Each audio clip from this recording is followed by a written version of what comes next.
Bueno, mentres van meus compañeros preparando as presentacións, vou aproveitar para ir presentándovos que me rodea na mesa.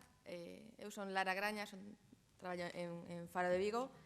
Estou encantada de que o colexio contara comigo para compartir a mesa con estas persoas que para min son referentes absolutos, e vos invito a seguirlos moito en redes. Eu aprendo moito deles e ás veces tamén me divirto con algunhas fake que desmontades, tamén resulta moi interesante. Empezamos presentándovos se entendedes o galego, tedes algúns, a Marilín Gonzalo, que é especialista en medios digitais, e coordina a área de contidos digitais de Neutral, que é un medio que tampouco precisa moita presentación, un referente neste segmento que hoxe vamos a intentar desfacer aquí das fake news. Foi xefa de produto, editora de tecnoloxía del diario.es e Voz Populi. Escribiu sobre tecnoloxía e sociedade en distintos medios, entre eles El País, El Diario, Voz Populi ou La Marea. Fixome gracia un tuit que publicaches: si tiene pinta de fake, es fake. Creo que vou a guardar. César, a miña esquerda, traballa desenvolvendo novas narrativas no Laboratorio de Innovación Digital de RTV, un equipo multidisciplinar no que coordina proxectos desde a área de contidos. Forma parte do equipo de RTV Verifica, creado para verificación da información en períodos electorais. Tamén estuve mergullando no Twitter, invitounos a vir a esta xornada, comparándonos con Donald Trump. Por iso viñen, senón non viñan. Patricia Rodríguez Blanco, redactora del diario El País, traballou en seccións como nacional e internacional e actualmente fai parte do equipo de novas de narrativas digitais e coordina un blog fantástico, Hechos, un espazo para desacreditar historias, fake news, medias verdades. Gañou o Premio Xornalismo de Línea Directa no ano 2013, Premio Extraordinario en Xornalismo na Universidade Complutense de Madrid, cosa que eu, xa que estou aquí na miña facultade, direche que nin de lonxe estuven con esas notas. E Eli, quedasme ti. Eli Vivas, que é experta en xornalismo de datos, fact-check e visualización.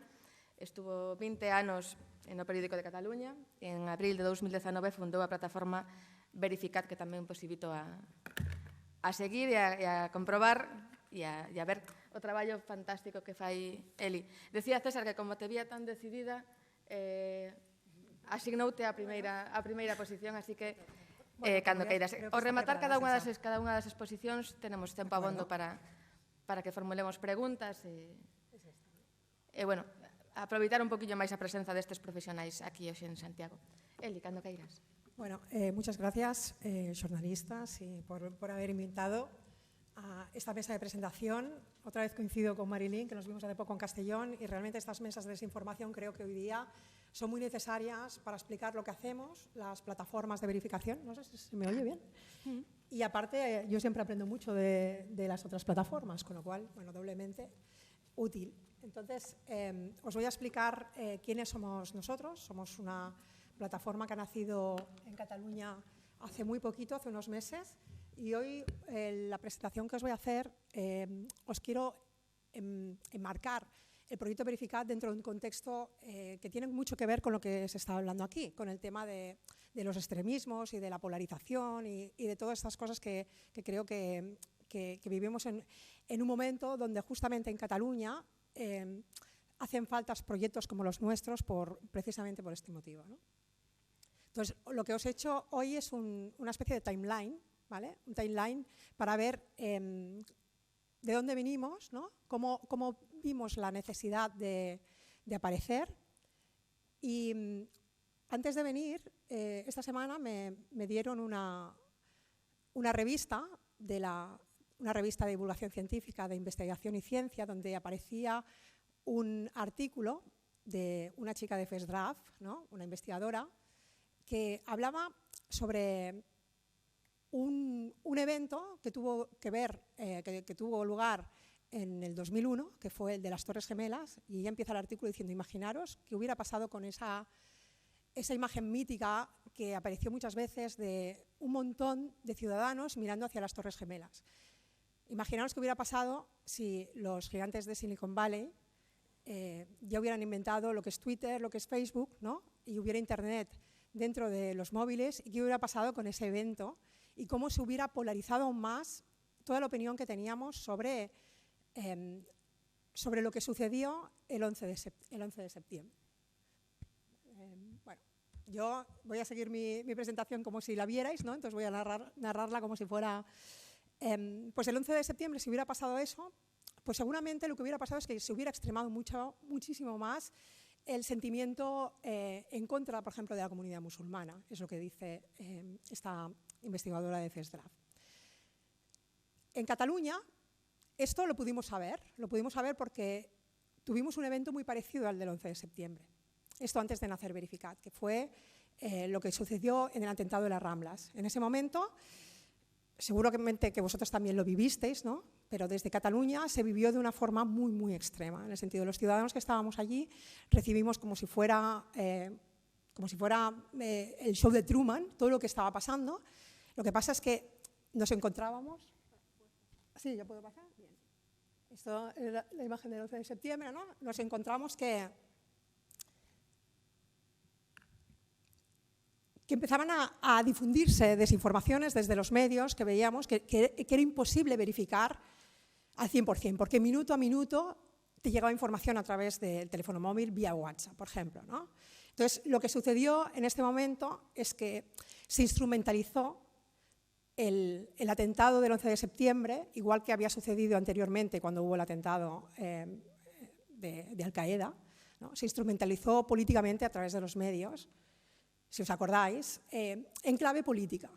O sea, no era solamente el tema musulmán, sino que de repente entró un tema catalán que era el de la independencia. O sea, en ese momento, no sé si os acordáis, los Mossos d'Esquadra fueron favorables, digamos, por decirlo de alguna manera, a diferencia de lo que está sucediendo ahora, al movimiento independentista, en el sentido que el 1 de octubre pues habían portado pues, con cierta pasividad ante este fenómeno, ¿no? Con lo cual, todo se convertía en si los Mossos eran buenos o no. No sé si os acordáis la famosa nota que apareció en el periódico de Cataluña, pues un día por la mañana, en el que se hablaba de que los Mossos se habían informado, ¿no?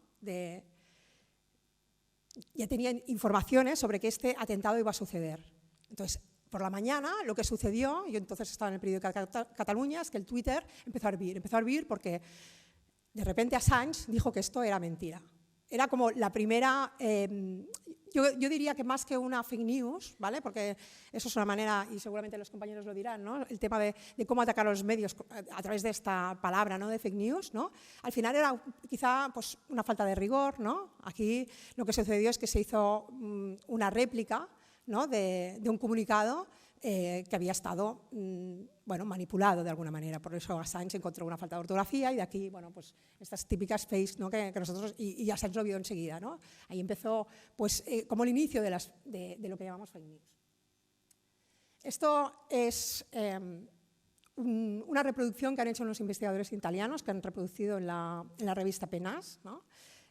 Sobre cómo recogieron durante el periodo del 22 de septiembre al 3 de octubre 4 millones de tweets, y lo que representa es cómo interactúan los humanos y cómo interactúan los bots de Twitter. Aquí lo que estaban recogiendo estos investigadores justamente era esta polarización. Lo que investigaron fue la crispación y la amplificación del discurso polarizado que se estaba haciendo a través de Twitter.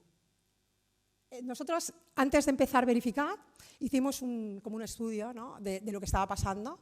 Y entonces, en ese momento, pues estamos hablando ya había pasado el referéndum, había pasado los atentados de las Ramblas, habían habido elecciones en el Parlamento catalán, y empezamos a recoger qué se estaba diciendo sobre las fake news, o sea, qué se estaba diciendo en función de las falsedades en Cataluña, ¿no? sobre el tema del 1 de octubre. Entonces, lo que vimos es que solamente había en ese momento un grupo, ¿no? Una plataforma en Cataluña, que era fuera de Cataluña, que estaba recogiendo estos tweets, que era Maldito Bulo. Nosotros recogimos y empezamos a analizar qué se estaba diciendo sobre Cataluña y empezamos a estudiarlo, ¿no? Entonces vimos que la polarización y las mentiras, digamos, por decirlo de alguna manera, la desinformación, iba para todos los bandos. O sea, como veis, dentro de la muestra de Maldito Bulo, el primero que recibió pues, fue Puigdemont, pero muy seguido de Puigdemont estaba Ciutadans. Es decir, se estaban haciendo, o sea, a un lado y a otro se estaban difundiendo desinformaciones. Aquí no lo podemos ver porque esto no es interactivo, pero también hicimos un análisis textual y también pudimos ver que se estaban atacando los dos bandos. Y aquí también hay bueno, no sé si podemos entrar aquí, hicimos un... Bueno, como no hay, os lo voy también a narrar, en realidad lo que se ve aquí también es la polarización. Viendo este vacío que había en Cataluña, de que nadie desde Cataluña se estaba explicando qué es lo que estaba pasando en la desinformación, decidimos crear Verificat. Verificat nace el 2 de abril como una falta de expresión del pueblo catalán o de los periodistas catalanes en frente a todo lo que estaba sucediendo. Y nos presentamos con los mismos parámetros que creo que mis compañeros luego hablaremos, se presentan, ¿no? Pues con los principios del International Fact-Checking Network. De hecho, nacimos también el Día Internacional del Fact-Check, con los mismos principios. O sea, somos 6 periodistas. Empezamos con un piloto y nos decidimos entrar a un episodio donde sabíamos que la desinformación se iba a exacerbar, ¿no? Que eran las elecciones municipales para probarnos, para ver cómo podíamos funcionar. Y nos juntamos 6 periodistas que veníamos pues, del periodismo de datos, de la tecnología, 3 corresponsales que habían estado durante 10 años en Sudamérica, con lo cual tenían una visión de Cataluña bastante neutral. Y utilizamos pues, a colaboradores, hicimos una página web y adoptamos a nuestros files, por ejemplo, a Mariluz Congosto para que hiciera el tema de redes sociales. Nos probamos y bueno, vimos que enseguida nos dimos cuenta de la necesidad que había en Cataluña de un grupo de periodistas que hablaran también en catalán y en castellano, que entendieran la realidad local, que no fuera de fuera, sino que fuera un periodismo local. Y enseguida tuvimos muchísima acogida. El primer tuit que tuvimos tuvo, no sé, pues millones de impresiones y en poco tiempo conseguimos 8.000 seguidores en Twitter. Todo esto, pues, tuvimos cierto impacto. Aquí, por ejemplo, vemos esta imagen de aquí de esta regidora de Esquerra Republicana, pues era por una noticia que habíamos sacado sobre la ley de transparencia, donde verificando el discurso político durante las elecciones municipales habíamos visto que Eloi Badia, que era un regidor del Ayuntamiento de Barcelona, había mentido en una comisión parlamentaria sobre el dinero que habían invertido en una web. Una cosa muy simple, pero que nosotros ya empezamos a hacer este trabajo de verificación del discurso público y ya nos nombraron dentro del Pleno Municipal.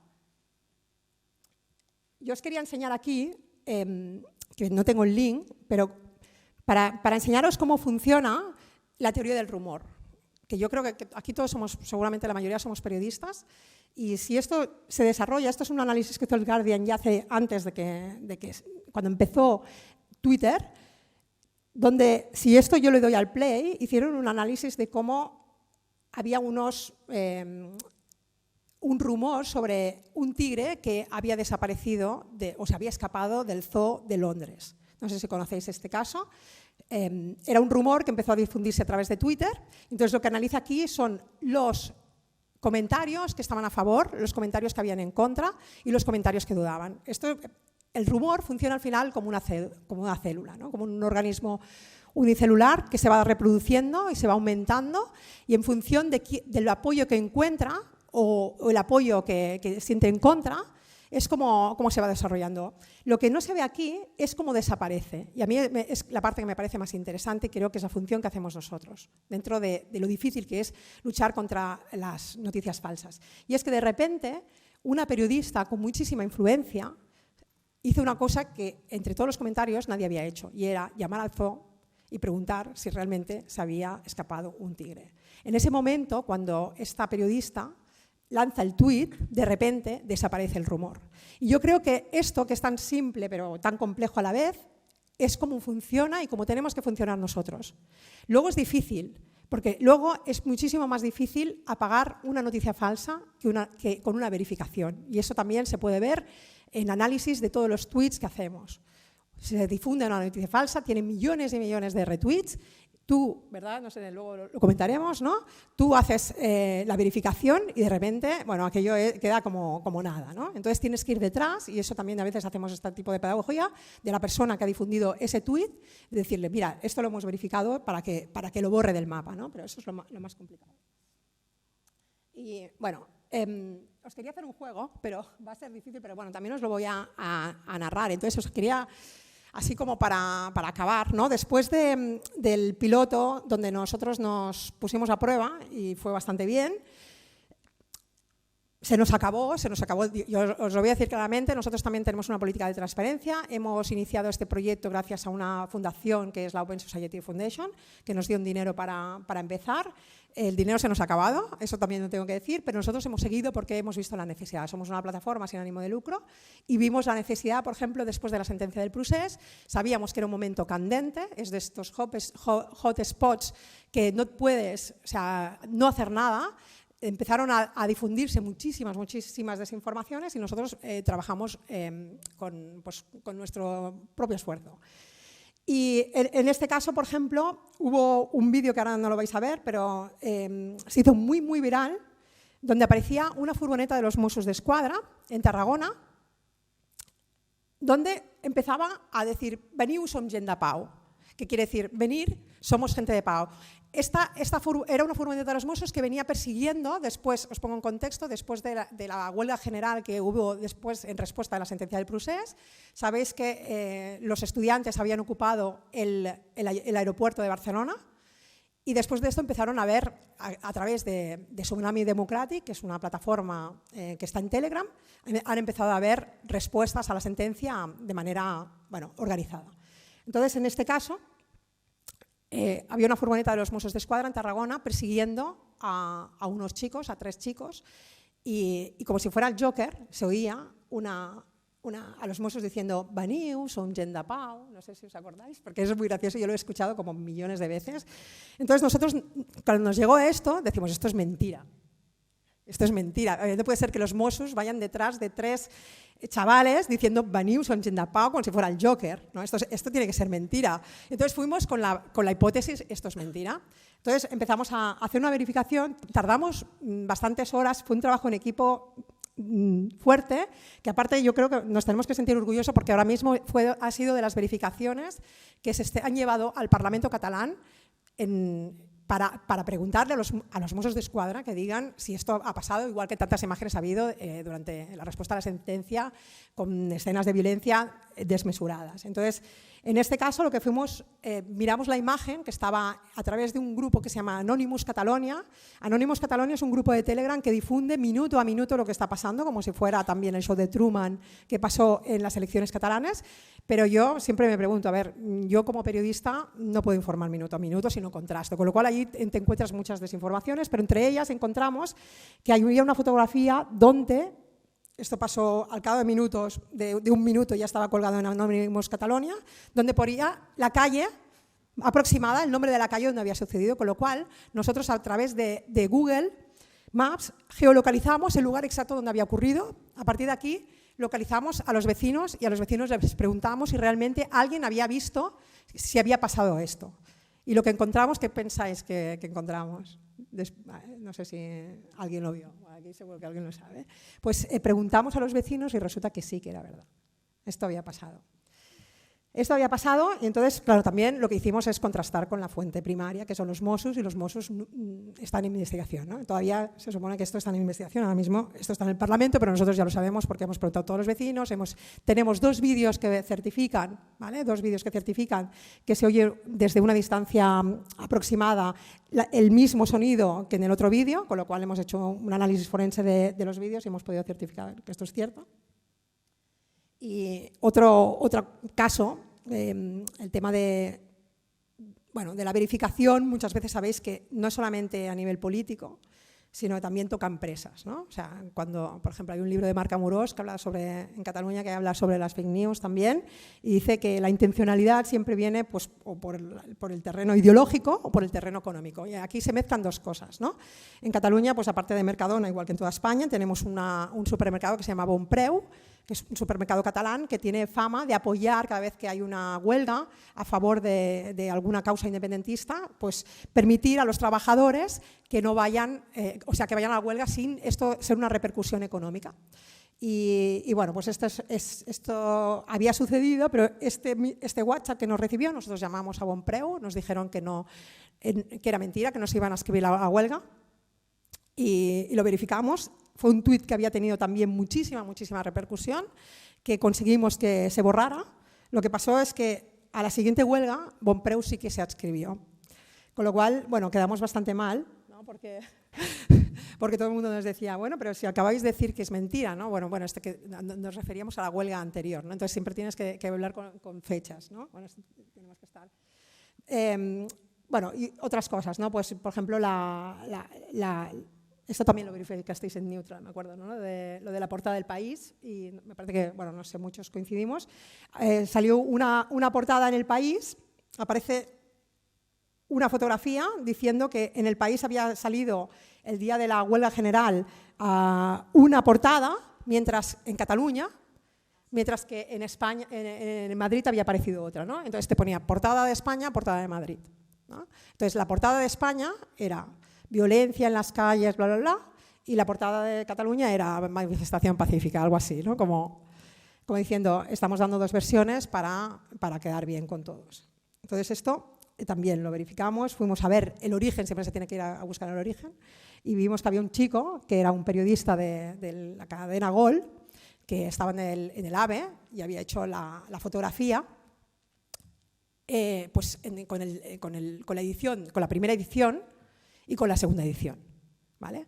Como sabéis, bueno, si os acordáis, el día de esta huelga donde hubo los primeros alborotos en Cataluña, hubo una gran manifestación, es verdad, pacífica durante el día, pero a medida que pasaban las horas, por la noche, se iba acelerando y iba habiendo cada vez más confrontación violenta. Pero esto no solamente lo explicó El País, sino que lo explicaron todos los medios. O sea, La Vanguardia, El Mundo, todos los medios explicaron esto en una segunda edición. Como sabéis, los que trabajamos en medios, pues esto se hace, ¿no? A medida que va pasando el tiempo.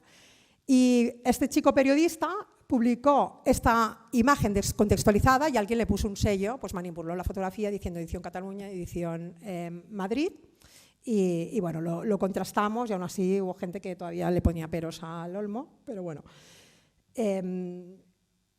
Bueno, no quiero alargarme más, si veis alguna cosa, ¿vale? Podéis escribirnos, ¿vale? Nos centramos, tenemos un foco muy puesto en Cataluña porque entendemos que ya hay otras plataformas de verificación que verifican el resto de lo que sucede, que tenemos bastante trabajo y hemos querido hacer algo, bueno, somos pocos, pero lo hacemos con muchas ganas y sabiendo que tiene valor lo que queremos hacer.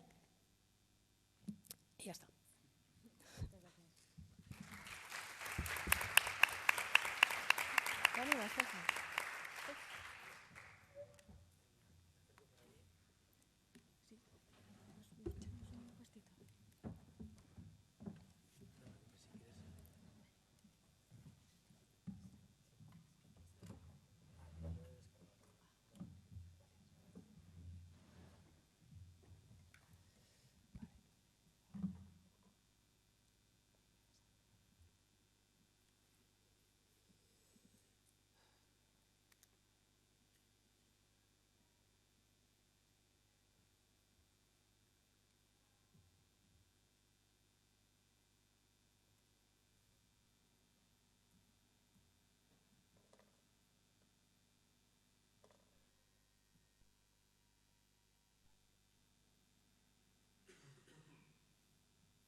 Buenos días, muchas gracias por contar con nosotros. En el laboratorio de Radio Televisión Española y el equipo de verificación, pues siempre que nos dan la oportunidad de contar nuestra experiencia, pues como servicio público, pues lo agradecemos mucho. El viaje que nosotros hemos hecho a raíz de todo el tema de la desinformación comenzó en 2016, cuando la compañera Yolanda Álvarez del equipo En Portada de la 2, la conoceréis quizá porque fue corresponsal en Israel, de Televisión Española, se acercó al laboratorio. Nosotros habíamos colaborado en otras ocasiones con ellos para hacer proyectos transmedia, y se acercó al laboratorio para hablarnos de Bellingcat, ¿no? Que en ese momento, en 2016, eran los que estaban sentando las bases de unos nuevos protocolos de verificación que yo creo que nos daban un poco una amonestación al periodismo en general, porque con el ritmo que habíamos adoptado de publicaciones y con la adaptación al medio digital habíamos abandonado básicamente lo que eran las buenas prácticas de la profesión. Entonces Bellingcat, que era un señor Elliot Higgins, que estaba en su casa porque le habían despedido, pertenecía al equipo de recursos humanos de una ONG, y en una recorte de plantilla se quedó en casa, tenía una hija pequeña, no sabía qué hacer, y por su personalidad, que era un tipo muy puntilloso, en ese momento, en la guerra de Irak, se puso a analizar vídeos en YouTube y vio la polémica de las bombas de barril, y a partir de ahí empezó a comprobar a través de la verificación de fuentes abiertas, es decir, de tweets y de publicaciones en YouTube y en medios que están accesibles, y pudo comprobar que realmente se estaban usando las bombas de barril en Siria. Entonces, Bellingcat empezó en 2016 a tener una repercusión a nivel nacional, en España me refiero, y Yolanda nos trajo este proyecto, y ella iba a hacer un reportaje para En Portada, para la 2, y quería que trabajásemos con ella. Entonces ella se centró sobre todo en cómo surgió Bellingcat y cómo ellos empezaron a trabajar y cómo fueron adaptando la metodología, y nosotros decidimos hacer un proyecto que se llamó En Guerra a la Mentira. Y en Guerra a la Mentira lo que hacíamos era mostrarle al usuario las herramientas que se usan de forma habitual en la verificación. En este proyecto lo trabajamos a finales de 2016, se publicó a principios del 17, y cuando nosotros estábamos haciendo esto, la perspectiva era distinta, porque la sensación era que lo que íbamos a tener que verificar a medio plazo eran sobre todo declaraciones institucionales en situaciones de violaciones de los derechos humanos, como era el caso, ¿no? Y sin embargo ha derivado en todo el tema de las fake news de una manera muy rápida, ¿no?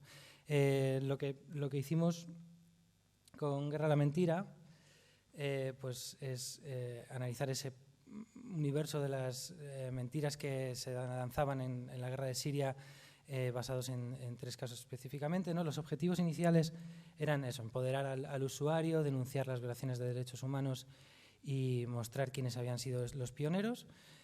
Y eso lo hicimos a través de 3 casos, ¿no? El caso de Omran, no sé si recordaréis la cara de este niño, que bueno, su hogar fue bombardeado y le rescataron 5 horas después. Estaba en una segunda planta, tuvieron que sacarle con una grúa, estaba totalmente tiznado, ¿no? del desprendimiento del edificio, y su imagen en el interior de la ambulancia solo pues fue una de las imágenes más impactantes del momento. Y bueno, pues el caso de Omran, inmediatamente salieron todos los agentes intervinientes en la guerra a decir que ellos no habían bombardeado esa zona.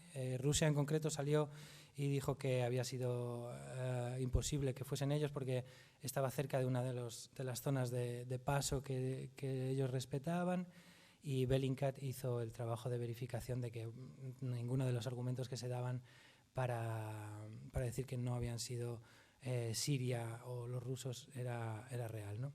También analizamos el caso del MH17, que si lo recordáis fue en la guerra de Ucrania, que se derribó un avión de pasajeros que iba de Holanda hacia Asia. Y luego otro caso también de Siria, que era el bombardeo de un convoy de ayuda humanitaria durante un periodo de tregua en Siria, ¿no? El objetivo de analizar estos 3 casos es, en su inicio, en 2017, ver cómo los agentes o la gente que realiza violaciones de los derechos humanos suele argumentar y romper esos argumentos, y utilizando pues técnicas de comparación de imágenes, de geolocalización y bueno, técnicas accesibles para todos, ¿no? Lanzando el mensaje de que no hace falta ser un espía ni un hacker para poder utilizar este tipo de herramientas que te pueden servir para otro tipo de verificaciones y de esta manera poder atajar las fake news, ¿no? Pasaron 2 años y de repente nos encontramos con un escenario muy distinto en el que ya la verificación no era simplemente de violaciones de los derechos humanos, sino de cosas mucho más cotidianas, que al fin y al cabo lo que se usaba sobre todo era para, desde la perspectiva y nuestra experiencia, es por un lado atacar a las emociones de la persona que lo ve. Yo creo que, como decíais antes, citabais el tuit de Marilyn de si parece fake, probablemente es fake. Si te llega al corazón y te remueve, probablemente también sea un fake. Y para dar argumentos a todos esos argumentos, perdonadme que repita la palabra, cuando queremos reforzar ideas que son, pues no son públicamente aceptables, ¿no? Decía el compañero italiano, perdón, que no me acuerdo de su nombre ahora mismo, que realmente antes había cierto miedo o estaba mal visto hacer alarde, ¿no? de esos de los argumentos fascistas, y que ahora mismo tenemos el problema de que se están convirtiendo en algo que se muestra con orgullo, ¿no? Pues en esa misma línea está trabajando, yo creo, las fake news. Muchas de las que vemos lo que van es a reciclar vídeos de una agresión a una enfermera en Rusia diciendo que ha sido un inmigrante en España, o un asalto a un bar en Sudáfrica que se dice que es en Andalucía, y todo esto reforzando la idea, ¿no? de conceptos muy negativos para la sociedad, ¿no? Entonces se nos dio la oportunidad con las elecciones de abril de este año entrar en el proyecto de Comprobado a Radio y Televisión Española junto con otros medios de comunicación, y pues se aprovechó para crear una unidad de verificación, ¿no? La unidad de verificación fueron 2 meses de trabajo en colaboración con Comprobado, que estaba auspiciado por First Draft, y se creó un equipo multidisciplinar que yo creo que fue el mayor acierto de esta experiencia en nuestro caso, en el que 5 personas, que éramos 3 periodistas y 2 documentalistas, estuvimos dedicados durante todo el tiempo a la verificación, ¿no?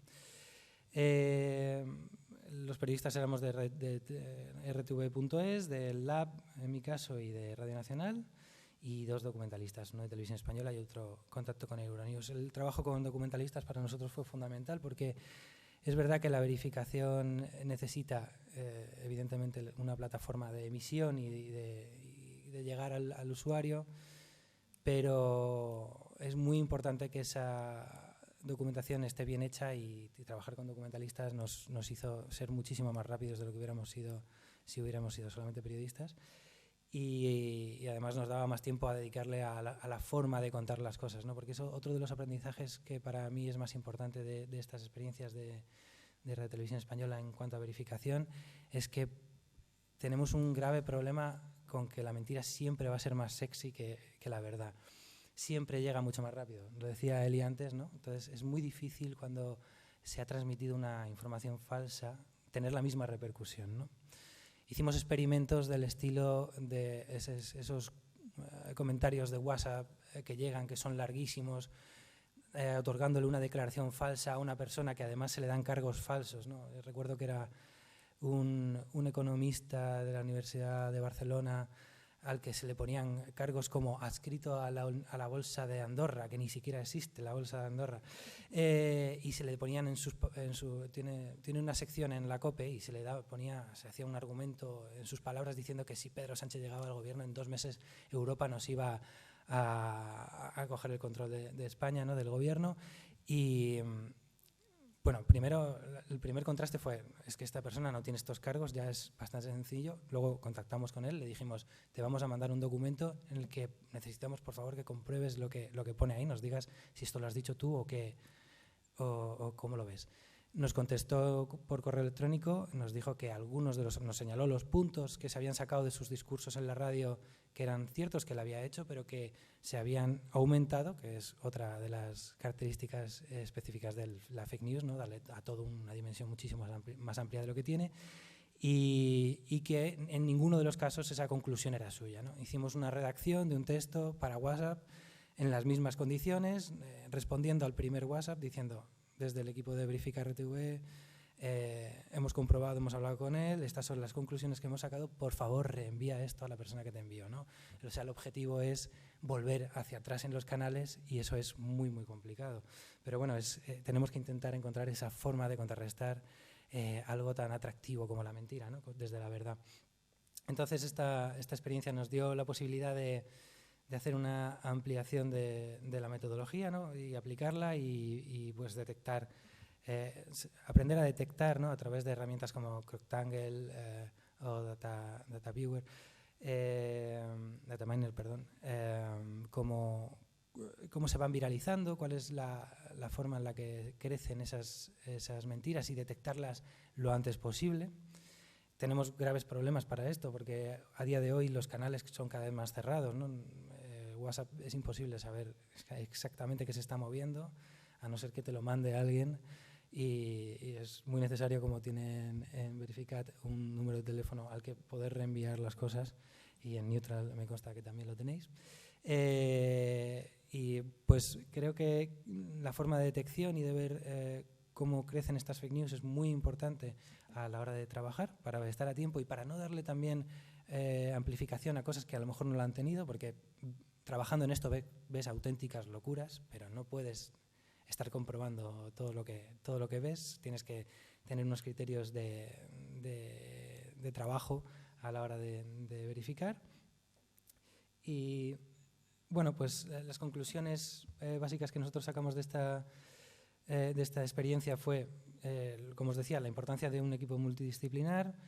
Creo que fue muy necesario, ahora mismo es una unidad, la unidad de verificación de RTV, que está desactivada, se ha activado solamente para los 2 periodos electorales. De hecho, como os imagináis, no estaba previsto que hubiera una segunda edición del equipo. Yo creo que a medio plazo RTV contará con una unidad de verificación. Y bueno, pues como experiencia piloto nos ha servido para ver cuáles serían las dimensiones necesarias de un equipo de trabajo para no morir en el intento y para tener unas buenas dinámicas de trabajo. Muy interesante que sea transmedia, ya que el ser el RTV nos da la posibilidad, ¿no? de contar nuestras verificaciones en radio, en televisión y en web y poder aprovechar todos esos canales. Y bueno, pues siempre teniendo en el frente la necesidad de que nuestro trabajo es una labor pública.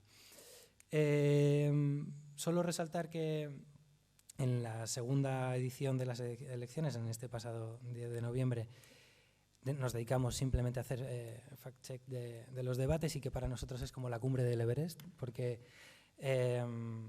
o haces un trabajo continuado de verificación diario o llegar a un debate electoral con las manos limpias es dificilísimo. Evidentemente te ayuda mucho estar siguiendo cuáles son las declaraciones de los políticos, porque sabes que su discurso se va a repetir, sus hits van a ser los que van a entrar en el debate, entonces puedes ir preparado y eso nos ocurrió en la experiencia anterior, que sí que tuvimos 2 meses de trabajo y que pudimos llegar al debate con la seguridad de que había 4 o 5 temas que iban a entrar y que podíamos verificar y que sabíamos que iban a mentir y que iban a ir a su discurso.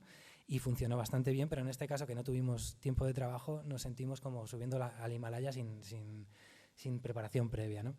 Entonces creo que eso también es un aprendizaje necesario, el hecho de que esto no es un sprint, es una carrera de fondo. Nos queda mucho por ver. A mí me hace mucha gracia cuando vemos esos vaticinios de la aplicación de la inteligencia artificial a las fake news. Ahí va a ser muy divertido cuando veamos, no sepamos si de verdad es esa persona o no la que está hablando, y cómo verificar eso y cómo entrenar a la audiencia, porque nosotros como periodistas podemos estar preparados y tener las herramientas para contrarrestar eso, pero desde la perspectiva de servicio público lo que necesitamos es empoderar al usuario y decirle: entrénate para que cuando veas algo te choque y no necesites que todo el rato estemos encima tuyo y mandarte mensajes. Si no ves nuestro mensaje, sepas tú mismo identificar una mentira, ¿no? Y yo creo que eso es fundamental.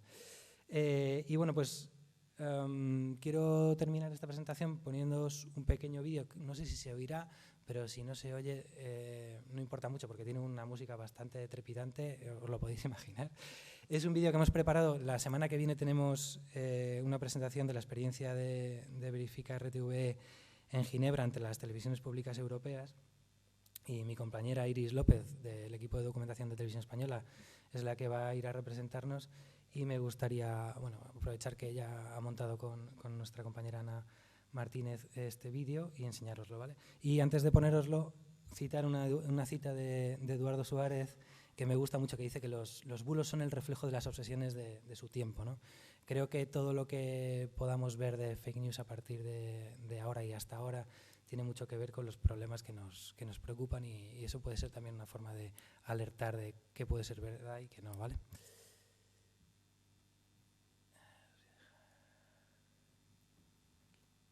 Este es el vídeo.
Que era trepidante la música.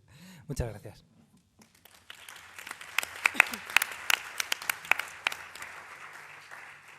Podemos continuar contigo, Patricia, si te parece. No, para atrás, sí.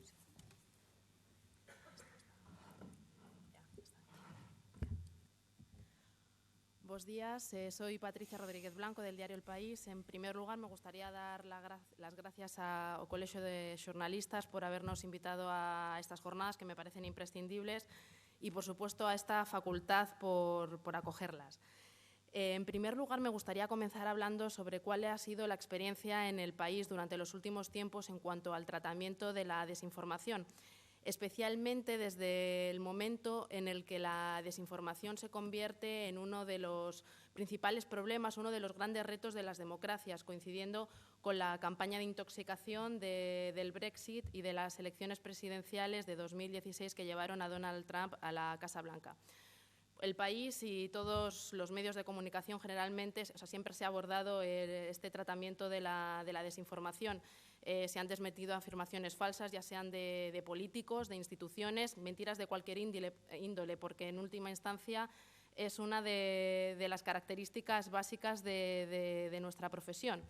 Es una de nuestras funciones. Sin embargo, en este preciso momento que acabo de comentar, sí que se consideró oportuno crear un espacio específico que va a ser este blog Hechos, para abordar o para reflexionar sobre la desinformación, sobre las mentiras, sobre los bulos. Nuestra propuesta es algo diferente en el sentido que tampoco tenemos manos para verificar absolutamente todas las mentiras que a diario se difunden, que son muchas, y por eso la propuesta es un espacio para reflexionar. Es un poco lo que comentaba César, armar a los lectores o conseguir que tengan esa capacidad crítica, que les pongan alerta ante informaciones que a simple vista que pueden parecer sospechosas.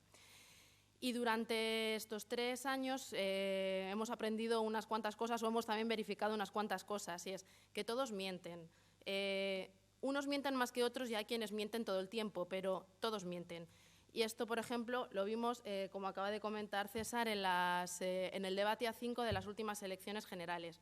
Nosotros en El País montamos un equipo de verificación, éramos como 10 o 12 personas, y lo que decidimos, queríamos hacer una verificación en tiempo real. Y cogimos a especialistas en distintas áreas, teniendo en cuenta los temas que pensábamos que se iban a tratar. En tiempo real desmentimos 24 mentiras o medias verdades, unos dijeron más que otras, pero todos mintieron. Habría más, si lo hubiéramos escuchado 2 veces, igual le hubiéramos sacado el doble, incluso más. Por ejemplo, maldito bulo, creo que el dato que han dado son de 64 informaciones falsas y bulos a lo largo de esta última campaña electoral. Cuando se desmiente, los dos extremos ideológicos, tanto la derecha como los de la izquierda, se enfadan mucho en las redes sociales. Si cuando desmientes bulos de la derecha, como antes comentaba Paolo Berizzi, te atacan en redes sociales tratando de denigrarte, pero también quiero decir que ocurre lo mismo en el otro extremo. Durante este tiempo también nosotros hemos estado probando qué maneras tenemos de verificar. Obviamente muchas son las herramientas tradicionales del periodista. Hay que acudir a la fuente, tenemos que ver, o sea, cuando se hablan de informaciones, de datos, si esos datos son verídicos, si no, quién ha dicho qué, pero esto no siempre es posible. Por eso pues aquí se han hablado de técnicas de geolocalización y a veces hay que echarle muchísima imaginación. Yo, por ejemplo, recuerdo un caso que eran unas imágenes de un huracán que no recuerdo muy bien en qué isla caribeña había pasado y eran unas imágenes terribles y circulaba por redes porque eran unas imágenes bastante asombrosas. En un momento me di cuenta que se veía un banco de BBVA y en esa isla no había no había ni un solo BBVA, con lo cual eso de momento no podía estar sucediendo en ese lugar. También a veces hay informaciones que son imposibles de verificar. Yo recuerdo un bulo, no sé si ustedes lo recuerdan, que era 3 islamistas que habían muerto por el ataque de unos jabalíes. Esto lo había informado sobre esta noticia un diario británico que citaba como fuente a un testigo ocular. Con la cautela de, lo ha dicho un diario británico, decenas de medios en España contaron la historia y cientos de medios en todo el mundo. Pero con que le dediquemos un poco de tiempo a analizar esta información nos debería, como mínimo, levantar ciertas sospechas. Vamos a ver. 3 islamistas que mueren por el ataque de un cerdo salvaje. O sea, ¿se imaginan alguna forma menos honrosa de morir para un islamista del ISIS? Eso en primer lugar. En segundo lugar, ¿cuál era la fuente? Un testigo ocular de unas milicias que combatían contra el ISIS. Solo por eso no se debería dar esa información, porque no tenemos la posibilidad de contrastarla y la única cautela de que lo ha publicado un medio británico, según dijo Pepito o fulanito, creo que no es válida. Y como digo, hay noticias a las que hay que echarle mucha imaginación. Recuerdo también de un caso de Cataluña que Xavier Albiol publicó en Twitter en el momento del referéndum del 1 de octubre. Se acusaba a bomberos de Cataluña de colgar una pancarta independentista en Vic. Y en el vídeo lo que se veía es un señor insultando a los bomberos, simplemente. ¿Ves? Están insultando a los bomberos porque están colgando una pantalla, o sea, una pancarta independentista. Pero ojo, también puede ser que les estuvieran insultando por descolgarla. ¿Por qué no? Porque no se sabía lo que estaban haciendo. Solo se veía a los bomberos tocando la pancarta.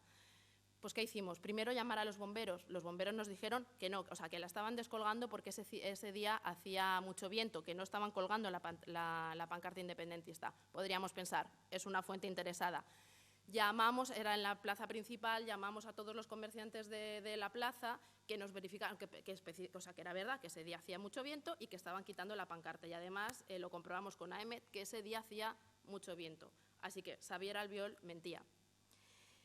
Y como estamos hablando aquí de la ultraderecha y de cómo abordamos desde el periodismo la irrupción de los extremismos, me gustaría contar uno de los últimos casos prácticos que nosotros hemos abordado, o sea, porque los discursos xenófobos, en este caso, que es el ejemplo que voy a exponer, se apuntalan desde muchos flancos. No solamente consiste en lanzar una serie de afirmaciones o de mentiras falsas. Y por eso quería tratar este tema, por ejemplo, de Vox y la xenofobia.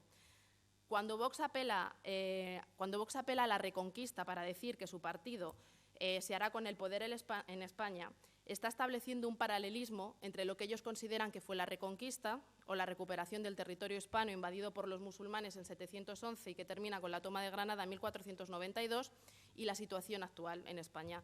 Y este paralelismo es muy simple, pero al mismo tiempo es muy poderoso y efectivo, porque en su dialéctica ultraderechista y ultranacionalista lo que están expresando es: si en el pasado los españoles expulsamos a los musulmanes, ahora en el presente, ¿por qué no? Nuestras ideas y nuestros principios podrán reconquistar España y también expulsar al usurpador. Y esta idea de reconquista es profundamente ideológica, presenta la reconquista como una liberación nacional de los españoles por recuperar su tierra, como España como una nación forjada en la lucha contra el Islam. Y este concepto de reconquista es el que se difundió a mediados del siglo XIX, lo difundió Modesto Lafuente en su Historia General de España, 300 años después, o más de 300 años después de que terminara lo que él llamaba la reconquista, o sea, de lo que él llamó la reconquista. Pero los historiadores coinciden que en la Edad Media nunca nadie habló de reconquista. Es más, en 1492 no se produce la unificación de España, como afirma Vox o como afirma el PP. En todo caso, se produce la unificación de los reinos de Castilla y Aragón. Cada uno, de hecho, tenía sus propias monedas, tenía sus propias leyes, y ni siquiera se reconquista Granada, porque en todo caso se conquista, porque la habían fundado los musulmanes. Pero todo esto da igual. Da igual que simplificar el concepto de reconquista de esta manera es una cosa muy burda, porque al fin y al cabo estamos estableciendo un periodo de 800 años como una lucha entre los buenos, que por supuesto somos los españoles, y los malos y usurpadores, que son los musulmanes. Y además borra todo el legado histórico, artístico y cultural de 800 años. Pero insisto, da igual, porque aquí lo que subyace es un discurso xenófobo, y con esas apelaciones a la reconquista lo que se quiere es volver a revivir ese sentimiento xenófobo y a inocular en su electorado ese sentimiento xenófobo. Y a partir de aquí construimos todo nuestro discurso xenófobo, también basado en mentiras. Por ejemplo, afirman pues que los inmigrantes aumentan los índices de delincuencia. Cuando hablamos de inmigrantes, por supuesto, ponen el foco sobre todo en las personas de origen magrebí o subsahariano. No estamos hablando de alemanes o no estamos hablando de franceses. Que los inmigrantes saturan la sanidad pública. Que los menas, o sea, fíjense nuevamente en el poder de las palabras, igual que reconquista, los menas, o sea, los menores extranjeros no acompañados, delinquen, aumentan también los índices de delincuencia o delinquen más que otros menores de su edad. O que los extranjeros reciben muchas más ayudas que los españoles. Y todo esto es mentira, todo, absolutamente todas estas afirmaciones son falsas. No hay un solo estudio que demuestre que el aumento de la inmigración va acompañado de un aumento de la delincuencia. Los estudios, en cambio, sí demuestran que los extranjeros usan menos los servicios sanitarios públicos. Sobre los menores extranjeros hay pocos estudios y hay pocos datos. Ahí el Gobierno tendría que esforzarse un poco más, pero los datos que hay tampoco demuestran ni que delincan más ni que han aumentado los índices de delincuencia. Y en cuanto a las ayudas que reciben los extranjeros, pues tampoco reciben más ayudas que los españoles. Y aquí os quería contar un caso que nosotros también trabajamos en el periódico. Hay un bulo muy recurrente que dicen que los extranjeros reciben más ayudas para el alquiler que los españoles. Entonces, para sostener este bulo suelen leer la primera página de estas ayudas, que siempre, pues como están en orden alfabético, los primeros en la lista suelen ser los Abu algo o los Abdel algo. Como tienen un nombre extranjero, luego son extranjeros. Nosotros demostramos con datos, o sea, recopilamos los datos de todas las comunidades autónomas, diferenciando por DNIs y por NIEs, y esto era mentira. Los españoles reciben más ayudas para el alquiler que los extranjeros. Tuvimos en cuenta el porcentaje o sea, no lo hicimos en cifras totales, obviamente hay más españoles que extranjeros en España, tuvimos en cuenta los porcentajes y incluimos también la variable de sectores, por sectores de población, cuánta gente hay que tiene más vivienda en propiedad o cuánta gente hay que tiene menos vivienda en propiedad. Y los datos demostraban que los españoles recibían más ayudas que los extranjeros. Es verdad que variaba por comunidades, pero las cifras eran estas. Recibimos varias llamadas en el periódico de gente muy enfadada porque nosotros presentamos este bulo como un bulo xenófobo, porque en cualquier caso, insisto, lo que subyace es absolutamente un sentimiento xenófobo. Da igual si los extranjeros reciben más ayudas que los españoles, son ciudadanos que están en este país viviendo, pero nos molesta porque son extranjeros. Y recuerdo la llamada de un lector con el que yo traté y me dijo, es que me estás insultando, me estás llamando xenófobo. Y dije, no, yo no le estoy llamando xenófobo, yo estoy diciendo que pensar que por el hecho de ser extranjero y recibir una ayuda eso está mal, eso sí es un sentimiento xenófobo. Y me respondió, o sea que soy xenófobo por ser español, tener un buen trabajo y tener una casa en propiedad no merezco una ayuda al alquiler. O sea, creo que sobran las explicaciones. Y este bulo es súper recurrente. O sea, en las últimas elecciones generales, Abascal en un mitin volvió a coger su listado de personas que habían recibido las ayudas al alquiler y una vez más volvió a señalar que había muchos más extranjeros que recibían ayudas al alquiler porque empezaba a leer por los Abu algo y los Abdel algo. Y habría que recordarle a la señora Abascal, volviendo otra vez a los temas musulmanes, que Abderramán III nació en Córdoba, que su padre Muhammad nació en Córdoba, que su abuelo Abdalá I nació en Córdoba, que su bisabuelo también, que Abderramán II nació en Toledo. Y yo me pregunto, ¿es que son menos españoles que Leovigildo? Entonces, ¿qué es ser español? Porque lo que estamos haciendo es una lucha de identidades y de relatos, porque, insisto, lo que trasluce debajo es sobre todo un sentimiento xenófobo, que además después se exalta. He hablado antes de la nación española con todas estas exaltaciones de España es la nación más antigua de Europa. Pues no es la nación más antigua de Europa porque coinciden todos los historiadores. Incluso se ha llegado a decir que España, o sea, que la hispanidad es el gran hito de la humanidad sin parangón, tan brillante como la romanización, y que la etapa de la conquista de América fue una de las más brillantes de la humanidad. O sea, ¿más brillantes en qué? Si hablamos en términos de cuántos derechos o de cuántas libertades disfrutaban las personas en el siglo XV o en el siglo XVI, dudo yo que fuera la etapa más brillante de la humanidad. Pero insisto, lo que hay es un sentimiento xenófobo en última instancia. ¿Y qué podemos hacer los periodistas ante esta situación? Por un lado, también nosotros debatimos constantemente qué hacer con estos bulos. Si no los desmentimos, los estamos dejando pasar por verdaderos. Quiero recordar lo que pasó, vuelvo al debate A5, se le criticó a todos los líderes políticos que no eran Abascal, que no respondieran a todas las afirmaciones que hizo, que parecían en ese momento que todas las barbaridades que estaba diciendo eran constitucionales, y nadie le respondió porque lo quisieron aislar. Por otra parte, el hecho del mero desmentido no ha tenido ninguna repercusión en sus resultados electorales, que han tenido unos resultados electorales abrumadores. Entonces, ¿qué podemos hacer? Creo que, en primer lugar, siempre hay que volver a insistir en el rigor y el rigor. Creo que no se puede adoptar el lenguaje, en este caso, de los políticos. No podemos hablar, por ejemplo, de que Vox apela a la reconquista sin contextualizarlo. No podemos hablar de los MENA sin más. Ahora, en Europa, uno de los debates que hay cuando se habla de desinformación es que, oigan, ya hemos pasado esa etapa parece que cuando hablamos de desinformación, yo misma he empezado así mi presentación, recurrimos a la época del Brexit y a la campaña de 2016 de Donald Trump. Y en Europa ahora, por ejemplo, se prueba hay que también crear un nuevo relato, no únicamente desmentir. Pero insisto, en este nuevo relato, a nosotros como periodistas que tenemos que retratar cuál es la realidad que nos rodea, vuelvo a insistir en el rigor. Hay que evitar, por ejemplo, titulares en los que relacionados con la delincuencia se incide en la nacionalidad de esos delincuentes. Ojo, no es que no haya que informar de la nacionalidad de los delincuentes, pero cuando se subraya la nacionalidad de esos delincuentes y son extranjeros, se puede trasladar la opinión, o sea, se puede trasladar la idea falsa de que los extranjeros delinquen más que los españoles.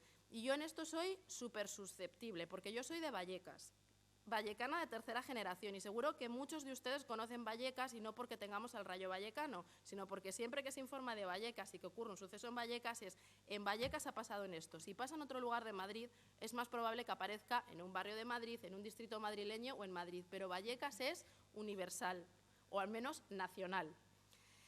Y básicamente eso es todo. Sí querría, o sea, para terminar, querría volver a incidir en qué debates, o sea, quería subrayar en qué debates entonces tenemos que entrar los periodistas. Creo que sí que en el hecho de los desmentidos, o sea, no tenemos que dejar, o sea, tenemos que seguir desmintiendo y tenemos que seguir poniendo en evidencia todas las falsedades que se están diciendo, pero a veces hay que elegir los debates y la manera en la que se presentan. Por ejemplo, no podemos permitir en las últimas elecciones generales, que han sido como todo un escaparate de las mentiras y de estrategias de desinformación, todos tuvimos la tentación de contestarle a Vox con todas las mentiras que estaba diciendo por ejemplo, sobre los extranjeros o sobre la violencia machista. Y finalmente, a veces el discurso giró solamente en torno a los desmentidos de Vox y a lo mejor no se habló lo suficiente de las políticas sociales económicas que necesita este país o de analizar los programas electorales de cada uno. Cuando entramos en esas batallas, y creo que ninguno tenemos la solución, y precisamente un foro como este me parece excepcional para poder debatir esas soluciones. Por ejemplo, en el caso de la violencia machista no lo podemos plantear como un debate. No es que desde la ultraderecha se debata que no hay violencia machista y nosotros debatamos que sí hay violencia machista. Es que la violencia machista es un hecho y lo otro es ideología, porque entonces nos pondremos a debatir si hay evolucionismo o creacionismo, si la Tierra es redonda o la Tierra es plana. Y con eso he terminado. Muchas gracias.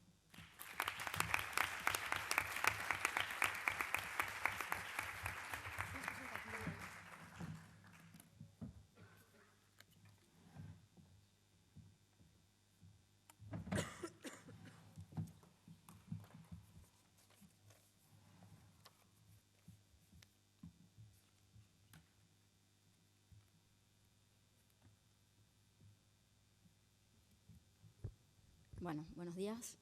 Encantada de estar aquí una vez más también debatiendo estos temas con compañeros fact-checkers como Eli Vivas, con la que hemos coincidido, con la gente de RTVE, con la que hemos trabajado también en Comprobado, y porque hay muchos proyectos en los que colaboramos y vamos aprendiendo todos, ¿no? Y me parece súper interesante este foro, justamente también, como decía Patricia, además de para comentar lo que hacemos, que es lo que voy a hacer ahora rápidamente,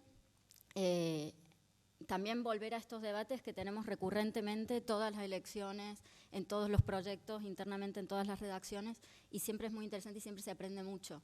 Voy a ir muy rápido en mi presentación, justamente por eso. Primero, porque tengo la garganta fatal, me levanto fatal de la garganta, y segundo, porque creo que es más interesante contar rápidamente lo que hacemos y luego dejar más espacio a preguntas y a debates.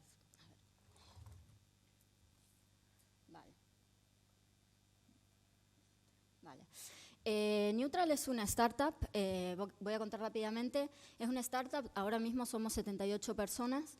Neutral viene desde en 2013, que Ana Pastor trae la verificación de datos y el fact-checking a la televisión, a España por primera vez, el periodismo de verificación, y lo hace en prime time, en un programa como El Objetivo. Llevamos ya 6 años, o sea, el equipo de Neutral actualmente es el mismo equipo de verificadores que tenía El Objetivo desde sus inicios, y siempre está basado en contar la información con datos, con periodismo de datos y haciendo debunking y verificación. En enero del año pasado, 2018, Ana Pastor decide montar su propia startup, esto es Neutral, y allí a esos verificadores, a esos periodistas, les agrega un equipo de documentalistas, grafistas, desarrolladores y gente de producto como yo, porque la idea detrás de todo esto es no solo hacer periodismo de datos y verificación de datos en televisión, sino poder trasladar también eso a otras plataformas y a otros canales. He traído unos gráficos que voy a contar muy rápido. Bueno, básicamente estos son del Digital News Report de Reuters, donde muestra cosas que todos sabemos aquí, pero que a veces también se ponen un poco en tela de juicio y queremos siempre recordar los datos que tenemos. La gente hoy no es que se informe menos, sino que se informa menos a través de los canales tradicionales. La gente hoy se informa a través de redes sociales, tanto en España como en Europa. Estos datos son de Europa. Aquí abajo veis, en el gráfico de abajo, pone que un 16% de personas utiliza WhatsApp para conseguir información, para su consumo de información, pero este número en España es del 26%. También nosotros nos fijamos mucho en el público joven, porque nos preocupa mucho y porque son parte de nuestra audiencia, una parte muy importante de nuestra audiencia. Y la gente joven muchas veces se oye que no se informa, que no están al tanto de la política, y eso no es verdad. La gente joven también tiene conversaciones con sus amigos y también les afectan los temas políticos y también se informan. Lo que pasa es que no se informan como lo hacemos nosotros. No abren la primera portada de los periódicos para ver qué noticias hay hoy, sino que están leyendo lo que dicen sus amigos por WhatsApp y participan de ese tipo de discusiones. Aquí tenemos algunos datos, y es que los menores de 35 años en Europa se informan a través de redes sociales en un 31%, y a través de la televisión tradicional un 27%. O sea, un medio masivo como la televisión ya tiene menos audiencia en gente joven que las redes sociales. Y que también consumen muchos vídeos informativos. A nosotros nos interesa mucho el tema de vídeo, por eso, porque tienen mucho alcance entre la gente joven, y lo hacen en plataformas externas a los medios de comunicación. Y cuando miramos el porcentaje de menores de 35 años que consume ese tipo de información en vídeo cada semana, el número es de un 79%. Este gráfico también me gusta porque muestra que no solo, o sea, compara el consumo de televisión y el consumo de noticias en móvil, y resulta que el año pasado sí, por primera vez ha aumentado, ha sobrepasado la cantidad de horas que pasamos, de minutos que pasamos viendo el móvil, la cantidad de minutos que pasamos viendo televisión, que eso siempre era un número que se ponía como muy escandaloso. ¿Cuánto tiempo perdemos viendo televisión? Pues en móvil lo hemos superado ya. Bueno, hay otros datos, pero voy muy rápido. Por esto nace Neutral, nace no solo Neutral, sino el área digital de Neutral, de la que yo soy responsable, con el objetivo de, por un lado, seguir haciendo verificación en redes y en otras plataformas, pero también con el objetivo de desarrollar tecnología y trabajar con tecnología para poder ver cómo periodistas y desarrolladores podemos utilizar mejor los recursos para vencer esta lucha que tenemos contra la desinformación. Contra esto decía antes César que, bueno, que había como promesas de inteligencia artificial en los medios y tal. Nosotros estamos trabajando ya con inteligencia artificial, tenemos un equipo de desarrolladores, no me voy a extender en esto, pero es muy interesante cuando pones a periodistas y a desarrolladores a trabajar juntos, porque nosotros podemos ver cómo con inteligencia artificial, obviamente, ningún periodista va a ser sustituido por un robot para esto, porque sabemos que para hacer una verificación necesitamos el criterio que tiene un periodista, esos criterios, esa selección de la que hablábamos antes, ¿no?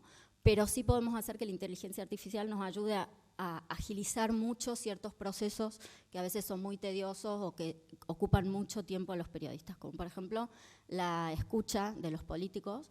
Ahora mismo en una redacción nosotros tenemos todos los fact-checkers trabajando en equipo.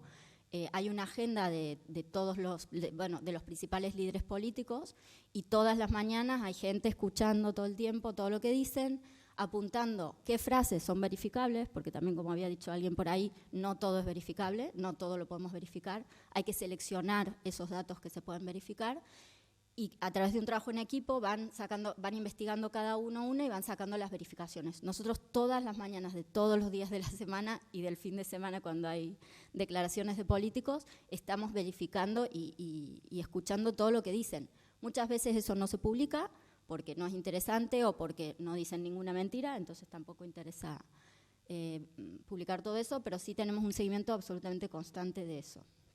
Ahora voy un poco más adelante. Además de esa escucha activa que hacemos de los políticos durante toda la semana, tenemos un formato que se llama Fact-Checking en Directo, que hemos empezado a hacerlo el año pasado con todas las sesiones de control al gobierno en el Congreso. Esto consiste en que en la hora que va a ser la sesión, nosotros nos ponemos, el equipo se pone, está escuchando en directo y a través de Twitter vamos informando de cómo van siendo esas verificaciones. Obviamente hay cosas que se pueden verificar en ese momento, hay cosas que no, pero en todo caso, como sí tenemos una base de datos a través de estos 6 años que hemos tenido a gente que ha ido siguiendo todos estos temas, nos resulta mucho más fácil decir, hey, este dato ya se dio otra vez a través de otro discurso y lo tenemos aquí verificado, o hay datos nuevos de esto, consulta con tal, y entonces a través de ese trabajo en equipo se puede ir resolviendo cosas muy rápido.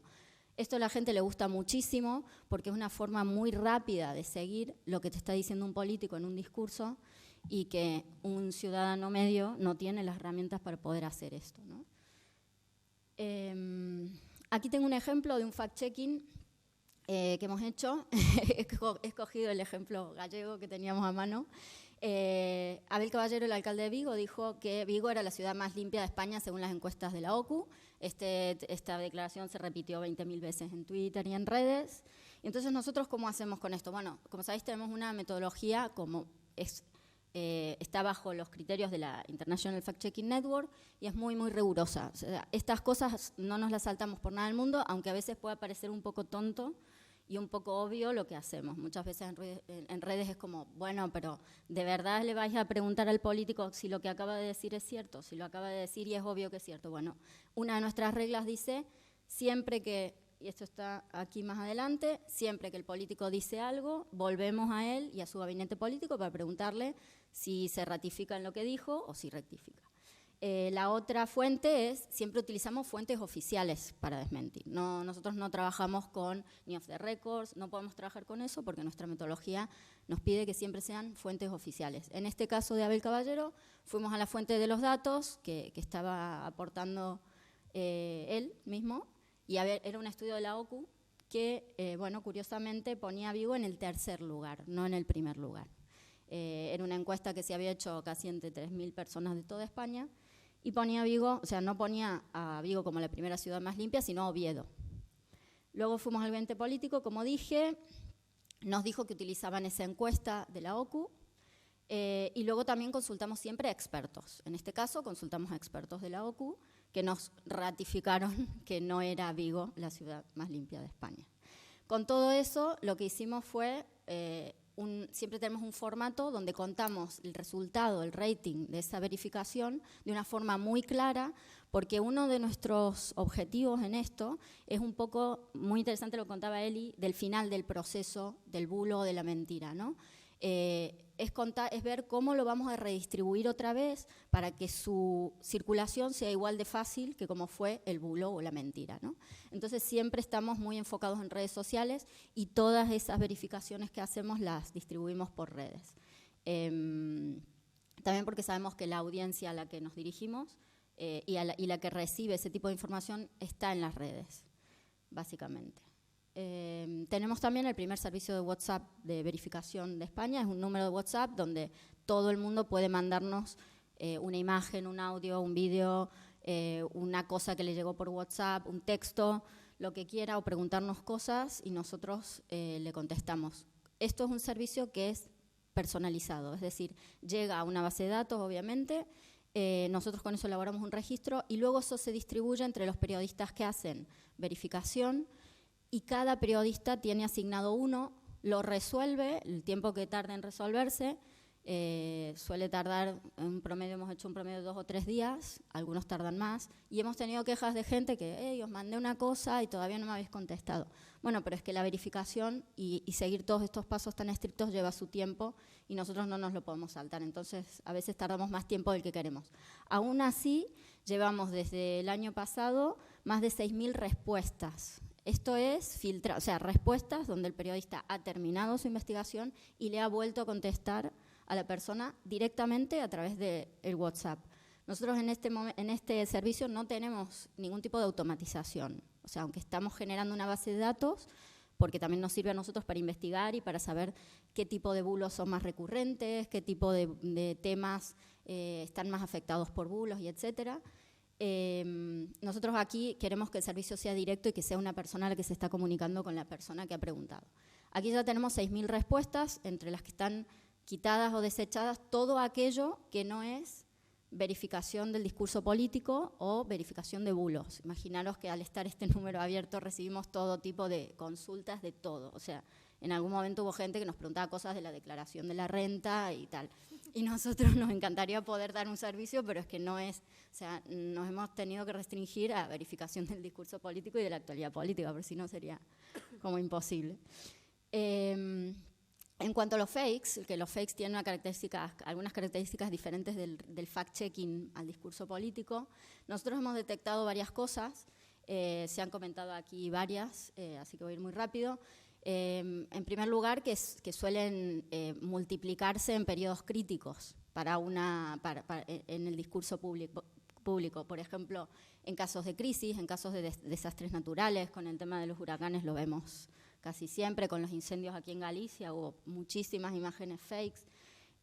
También las campañas electorales y los periodos de elecciones suelen incrementar la cantidad de fakes. Cuando hay protestas en las calles, como el caso de Cataluña, nos cayó ahí otra vez una cantidad impresionante de, además, no solo de bulos que hay, que circulan y que vemos que están circulando, sino de gente preocupada preguntando si es verdad una cosa o la otra. Y en cuanto a los temas, siempre son críticos los temas de siempre, que son la violencia de género y el feminismo, todo tipo de ataques al feminismo, y también ataques contra los inmigrantes, ¿no? Contra los refugiados o inmigrantes, todo lo que es xenofobia y este tipo de situaciones donde la emoción juega un papel muy fuerte, está muy afectado por los fakes. También vemos que los fakes son cíclicos. Al estar ya más de un año haciendo este registro, vemos perfectamente que fakes que ya habíamos verificado y habíamos dicho que eran falsos, vuelven con otra imagen o con otro actor o con otro protagonista, vuelve la historia contada de la misma manera, pero con otros protagonistas o situada en otro lugar.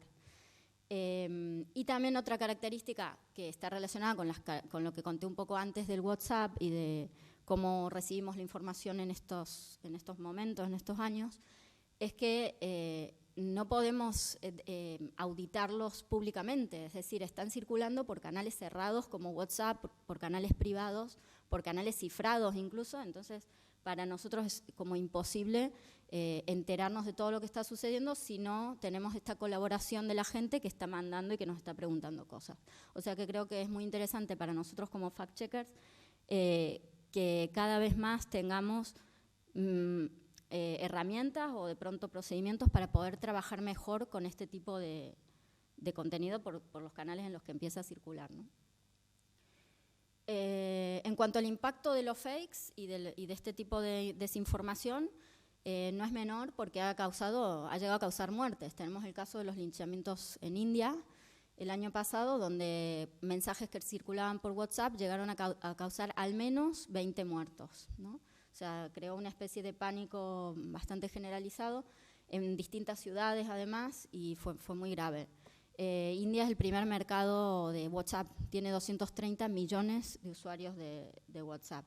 En cuanto al impacto en la ciencia y las vacunas, también tenemos ahí un caso interesante. El 48% de europeos piensan que las vacunas pueden tener efectos secundarios graves.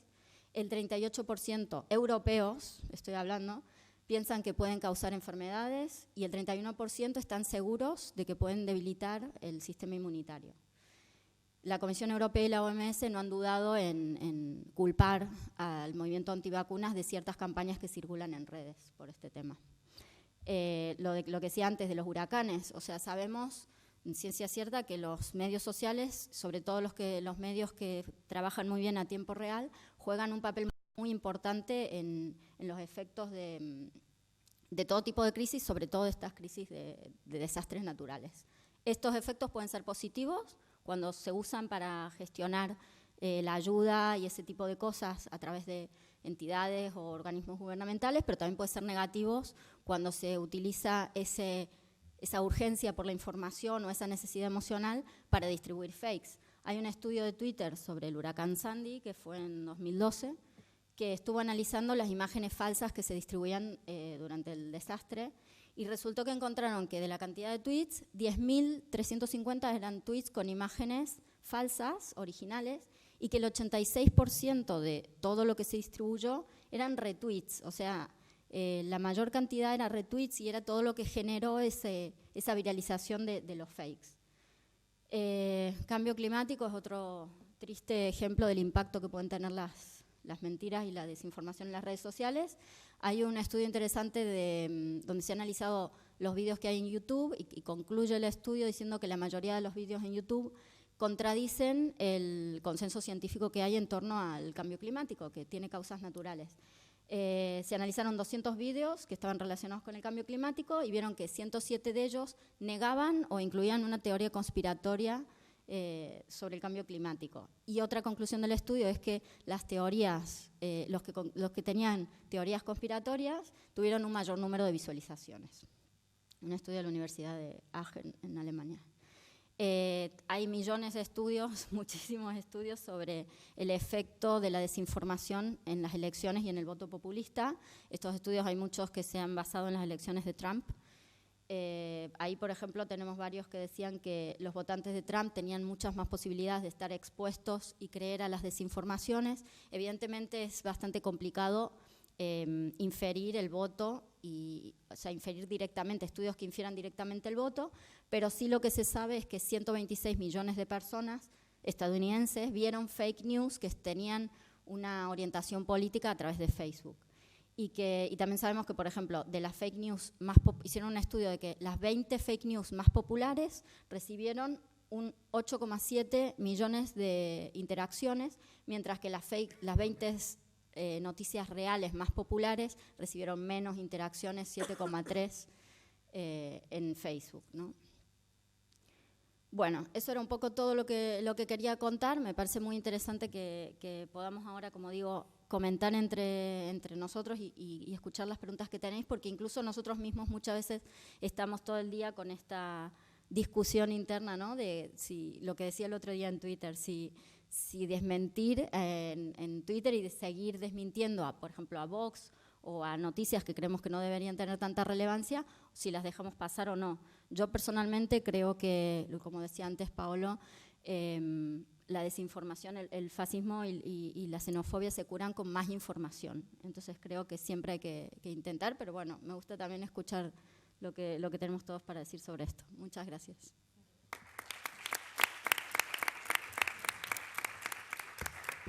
Abrimos un turno de preguntas para que poidades plantear a que queirades. Hola, ¿qué tal? Yo quería incidir un poco, el título del panel es Estrategias informativas, ¿no?, relacionadas con las fake news, y centramos siempre el tema del fact-check en los discursos de los políticos y en difundirlos a través de las redes sociales y a través de los WhatsApps que llegan difundiendo una mentira. Pero como hay por lo menos 2 personas pertenecientes a medios de comunicación del país y de Radio y Televisión Española, quería saber vuestra opinión sobre si no estamos dejando un poco de lado el propio fact-check informativo de los medios de comunicación. Es decir, centramos siempre el discurso necesario en desmentir declaraciones ajenas, pero no en desmentir los propios discursos erróneos que contribuimos a construir desde los medios de comunicación a través de las noticias. Y me refiero a no a dar una noticia en la que habla un político y se puede desmentir lo que dice o no, sino al tipo de testigos que escogemos para ilustrar una noticia. Me da igual si es, por poner un ejemplo actual, pues lo que está pasando en Bolivia o lo que haya pasado en Venezuela o algo que esté pasando en Cataluña. Cuando el periodista escoge determinadas declaraciones para hacer una noticia, también construye un discurso. Y a veces esas declaraciones de testigos anónimos que no tienen un cargo oficial nunca son desmentidas. Y eso contribuye a generar igualmente una desinformación de la que los medios no se responsabilizan. Entonces, mi pregunta es, sobre todo, me parece que tiene mayor incidencia o debería haber mayor responsabilidad en el caso de Televisión Española por ser un medio público, si los medios no deberían, además de estar construyendo laboratorios de fact-check externo, también de fact-check interno. Por doble alusión. Bueno, la alusión era para los dos, sí, pero... Sí, pero... Por doble mención. Tienes toda la razón.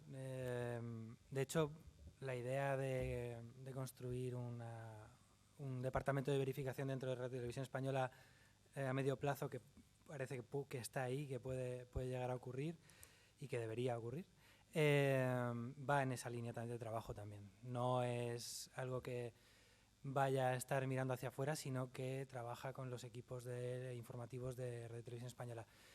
Creo que es unas malas prácticas que ocurren a día de hoy a causa del ritmo informativo que nos devora. Es muy difícil que un medio, en ese tránsito que ha habido a lo digital, haya sido capaz de elaborar su propia agenda. Y entonces estamos a merced de la agenda impuesta externa. Y eso tiene que cambiar a medio plazo porque es insostenible, porque la calidad de la información se ha visto en duda. Y creo que por eso también el caso de Bellingcat, por ejemplo, es notorio, porque ellos lo que han hecho es darle un tirón de orejas al periodismo. Han elaborado una serie de metodologías de investigación a través de medios digitales que no se había trasladado del buen periodismo analógico al periodismo digital. Y ellos han demostrado que es posible y que se puede hacer. ¿Qué requiere eso? Tiempo y gente. O sea, una base de... Entonces, creo que es muy necesario que hagamos esa labor, y es verdad que hay veces que las informaciones que se dan son muy confusas. Por ejemplo, el caso de Bolivia me parece muy interesante. Yo he testado la opinión de mi entorno. No se entiende bien qué ha pasado, si es un golpe de Estado, si no. O sea, es curioso que algo tan grave, ¿no?, como lo que está ocurriendo en Bolivia sea una información difusa para el público aquí, ¿no? Y creo que es necesario. Sí, yo quería comentar cuando ha dicho, si también hacemos, por ejemplo, fact-checking de las declaraciones no solamente de políticos, sino a lo mejor de los testigos o de personas que se puedan entrevistar. Yo es que creo que hay que situarlas. O sea, cuando Marilyn hablaba de hay que acudir a las fuentes oficiales, y también a testigos, pero tienen un tratamiento distinto. Yo no creo que se pueda basar una información solamente en opiniones de una persona que no estamos convencidos si ha visto, si es testigo de esos hechos. Quiero decir, creo que esto es precisamente la pura labor periodística. Es como cuando muchas veces por falta de tiempo se hacen informaciones del tipo ha ocurrido, no sé, caída en la bolsa o caída en el IBEX, y a lo mejor van a las calles de las ciudades a preguntar ¿y usted qué piensa? No es que no nos interese lo que piensa cada ciudadano, que por supuesto nos interesa, pero creo que en ese sentido no es una opinión acreditada para opinar sobre estas cuestiones. Esto es lo que toda la vida en el periodismo se ha llamado el color de las historias. Y hay que diferenciar cuando se hacen informaciones de color o cuando las informaciones no se pueden sostener con el color. Yo, por ejemplo, pongo un ejemplo, una persona a la que entrevistamos, no tiene que ver con el fact-checking, pero que era un chico que hace un par de años que afirmaba que se había casado pues para tener los papeles, era un inmigrante que se había casado para tener los papeles. Eso por sí no tiene ningún valor, creo yo, como reportaje periodístico de cara a los ciudadanos. Tú puedes, por supuesto, utilizar ese testimonio. Es más, ese testimonio puede ser el eje de tu reportaje, pero lo tienes que avalar con datos, tienes que ir a extranjería, a hablar, bueno, ¿esto es común o esto no es común? ¿Cuántas personas tienen datos, manejan datos de cuántos matrimonios, en este caso fraudulentos, se están produciendo? Y, por ejemplo, me acuerdo ahora de un caso que sí que tiene que ver con el fact-checking y que también son unos bulos muy, muy recurrentes, de todos estos juegos del tipo de la ballena azul, o, por ejemplo, yo recuerdo uno del abecedario del diablo, que corría la alerta de que prácticamente todos los niños se iban a autolesionar porque era un juego muy común entre los chavales, y lo veían a través de YouTube, y entonces pues, los chavales autolesionaban con el juego del abecedario del diablo. Investigamos el tema y al final era una denuncia de un niño de la madre de un niño en Asturias, es decir, que no había tal alerta. Por eso, sinceramente creo que esto es parte de la labor pura y dura periodística. Un testimonio por sí solo, sin una comprobación o con unos datos que la avalen, salvo que sea el testigo directo y compruebes que ha sido el testigo directo del suceso que sea, no sostiene un reportaje o no sostiene una historia.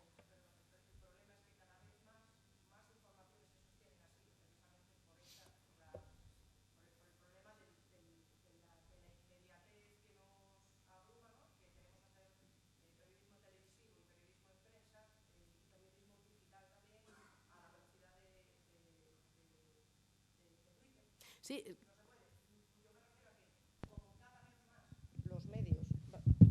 Como cada vez más los medios utilizan esas prácticas, sino son cada vez más necesarios mecanismos internos que corrijan eso. Ya sé, claro, es obvio es de primero de periodismo que las noticias no se deben construir así, pero el caso es que cada vez se construyen más y los medios las construyen cada vez más así. Sí, estoy de acuerdo y me parece desde luego, o sea, un error y una cosa en la que debemos hacer todos un análisis, porque puede ser una de las causas precisamente porque que los medios de comunicación pierden credibilidad. O sea, lo que me estás contando, ¿quién me lo está diciendo? Es como antes cuando comentaba si podemos poner en el mismo nivel de debate la violencia machista o que no existe la violencia machista. Y es que existe, es que estos son los hechos, porque se están planteando ya en términos de debate. No, es que tú piensas como tienes esta ideología que hay violencia machista. Yo como tengo esta ideología, yo creo que no hay violencia machista.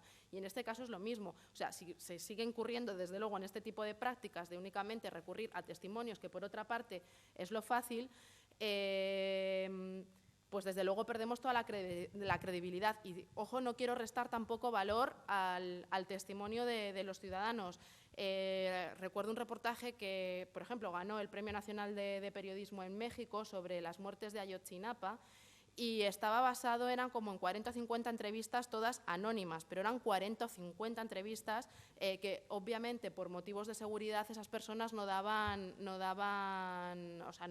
sus nombres, pero claro, eran como algo así como 40 testimonios comprobados, hechos por un periodista, que creo que en ese caso, por supuesto que se podía permitir la licencia de que fueran anónimos, pero las dimensiones, estamos hablando de un caso anónimo. Y creo que sí, estoy de acuerdo con usted que es necesario corregir ese tipo de prácticas si al menos queremos conservar o recuperar la credibilidad de los medios de comunicación.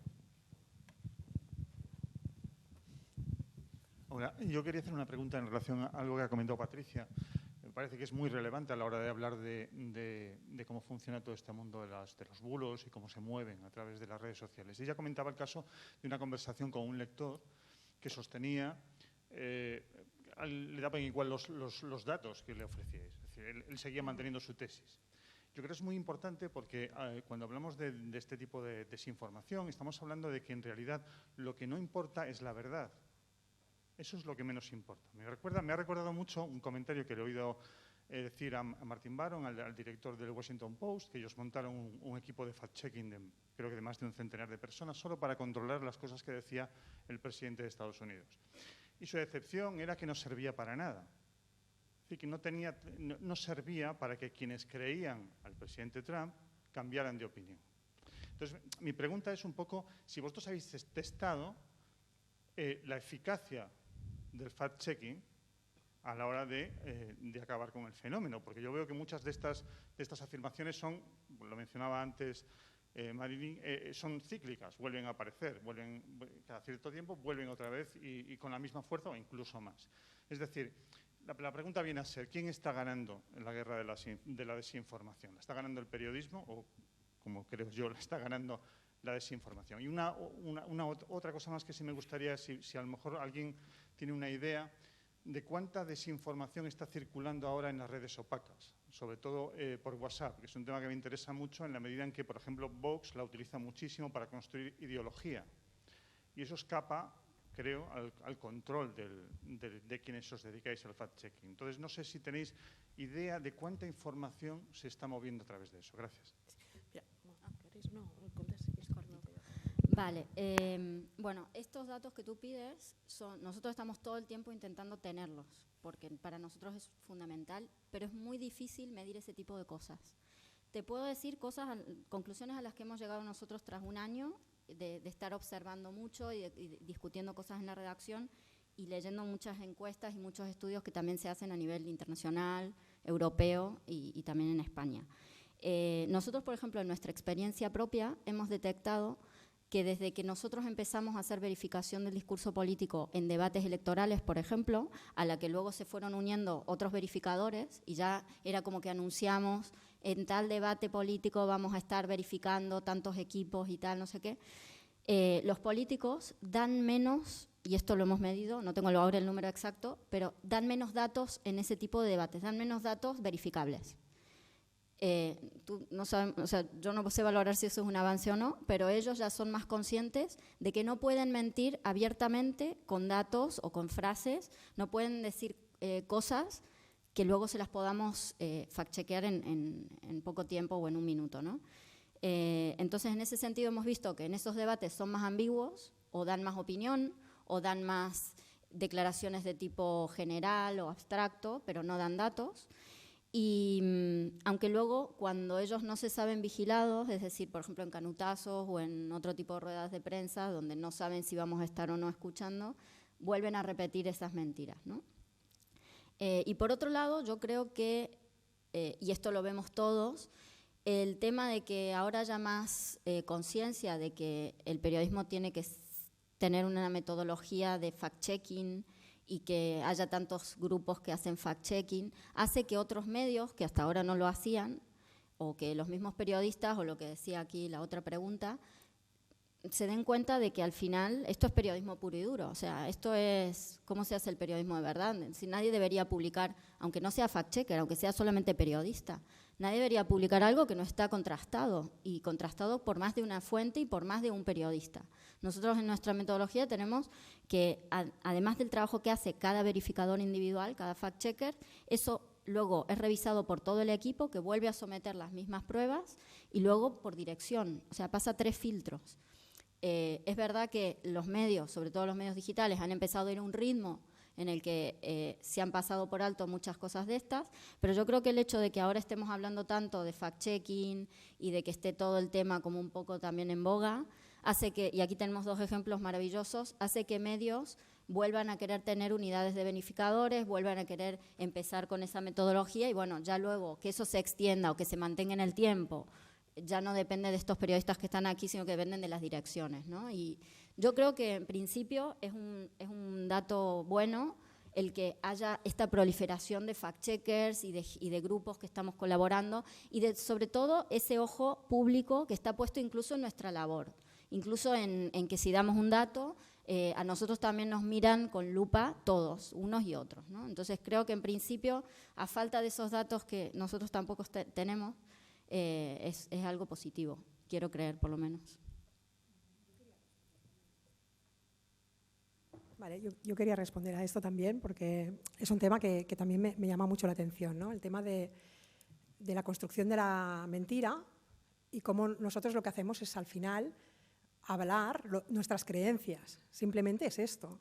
Y entonces yo recomiendo el monográfico este que ha sacado Investigación y Ciencia, de este número, porque justamente hacen una investigación científica de poner, por ejemplo, hicieron un experimento de poner a ciudadanos de izquierdas y derechas, un ciudadano de izquierda y un ciudadano de derechas, y decirles, mira, hay estas determinadas políticas públicas, y entonces tú me tienes que decir, ¿no?, si crees que el cambio positivo ha sido en función de que el equipo de gobierno pues, ha aplicado políticas públicas, ¿no? Entonces hay mejoras.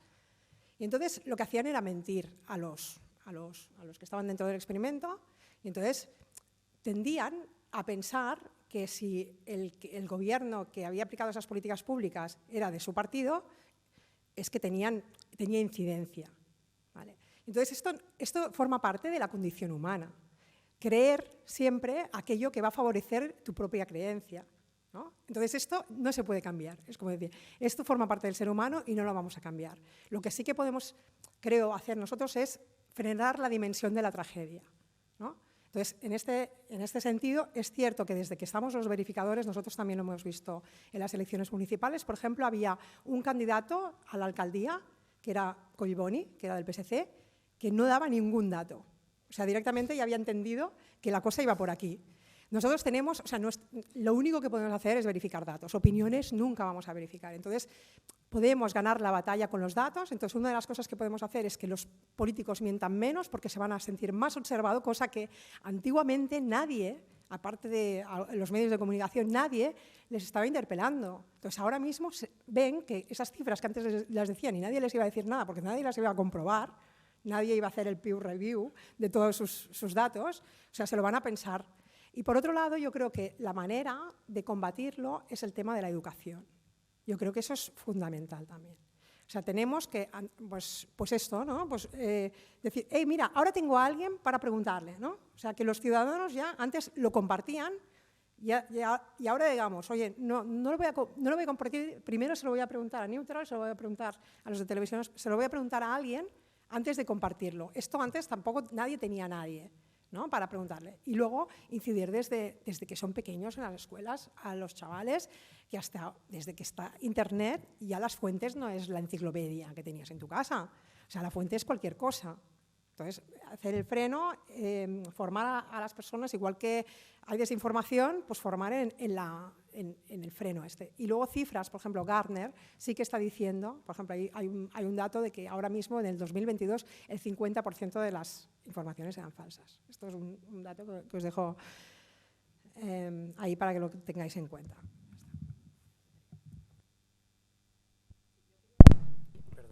Yo también quería añadir algo. Creo que la verificación, por supuesto, es importante. Yo comentaba antes que cuando no desmientes puede parecer que les estás dando la razón, pero al mismo tiempo tampoco hay que caer en la trampa de centralizar únicamente el discurso en torno a esa verificación. Es decir, ejemplos muy recientes, cuando Ortega Smith decía que las 13 rosas eran unas violadoras y unas torturadoras, y además uno tiene la tentación de entrar a desmentirlo, nosotros lo desmentimos, luego al final el discurso giraba en torno a que unos nos creemos que son unas violadoras y unas torturadoras porque están apelando a los sentimientos, algo mucho más profundo que no es la razón, y otros que decimos que no, y es que no es lo mismo. O sea, es lo que comentaba antes, que no se puede poner en el mismo nivel de debate los hechos con la ideología.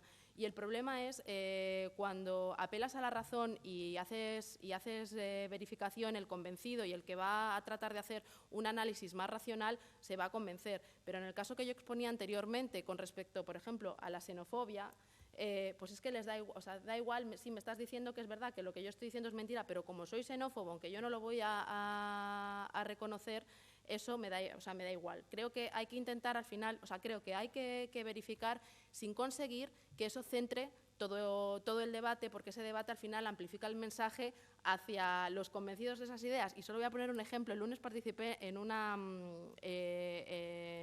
la Casa Árabe de Madrid en unas mesas redondas sobre la distorsión de la historia y sus usos políticos.